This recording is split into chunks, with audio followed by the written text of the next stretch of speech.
decisions taken by the Union Cabinet continue to shape India's development journey, promoting growth, strengthening critical sectors, and improving the lives of citizens. This June, a series of landmark approvals paved the way for better infrastructure and enhanced connectivity, along with critical support during the West Asia crisis. Let's take a look.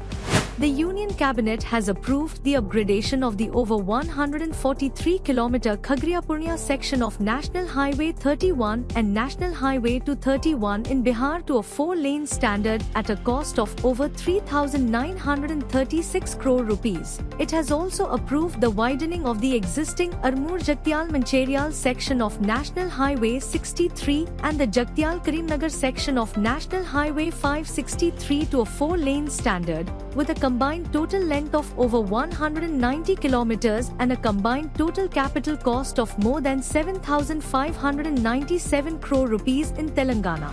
Additionally, the cabinet has also given its nod for the upgradation of the over 125-kilometer Hiwar-Khedi, Roshni, Ashapur, Rudhi section of National Highway 347B in Madhya Pradesh from an intermediate lane to a 2-lane highway with a paved shoulder standard, along with the widening of the over 108-kilometer Deshgaon, Jalwania section of the same highway from 2 lanes to 4 lanes. These two projects will be executed at a total cost of over 4,415 crore rupees. Upon completion, these projects are expected to provide seamless connectivity to key economic, social, and logistics nodes. At the same time, they will also reduce travel time while providing safe, fast, and uninterrupted connectivity for both passenger and freight traffic. To strengthen coastal connectivity in Odisha, the Union Cabinet has approved the construction of a new coastal highway from Rameshwar to Paradeep at a cost of more than 8,300 crore rupees. Spanning over 160 kilometers, the project is proposed to have a 4-lane configuration from Rameshwar to Konark and a 2-lane with a paved shoulder from Konark to Paradeep, ensuring a design speed of 100 km per hour and improved travel efficiency across the districts of Khurda, Puri, Kendrapada, and Jagatsinghpur in Odisha. The project is expected to generate 53.61 lakh man-days of direct employment and 67.01 lakh man-days of indirect employment.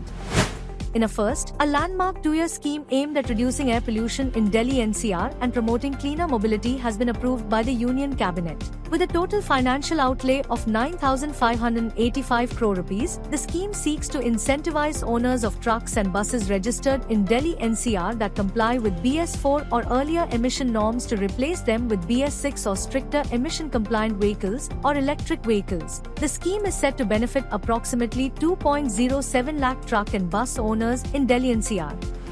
To provide aviation turbine fuel price stabilization support to scheduled Indian airlines for their domestic and international operations, the Union Cabinet has approved one-time budgetary support of 10,000 crore rupees for oil marketing companies in the form of interest-free advances through the demands for grants of the Ministry of Petroleum and Natural Gas. The proposed mechanism will provide enhanced stability and predictability in ATF pricing for Indian airlines, enabling better operational and financial planning. It will also shield oil marketing companies from losses arising from volatile and elevated ATF prices during the ongoing West Asia crisis. The Union Cabinet has also approved Phase 2A of Ahmedabad Metro Rail project with a corridor of over 6 km with 5 stations, representing a significant advancement in the city's infrastructure development.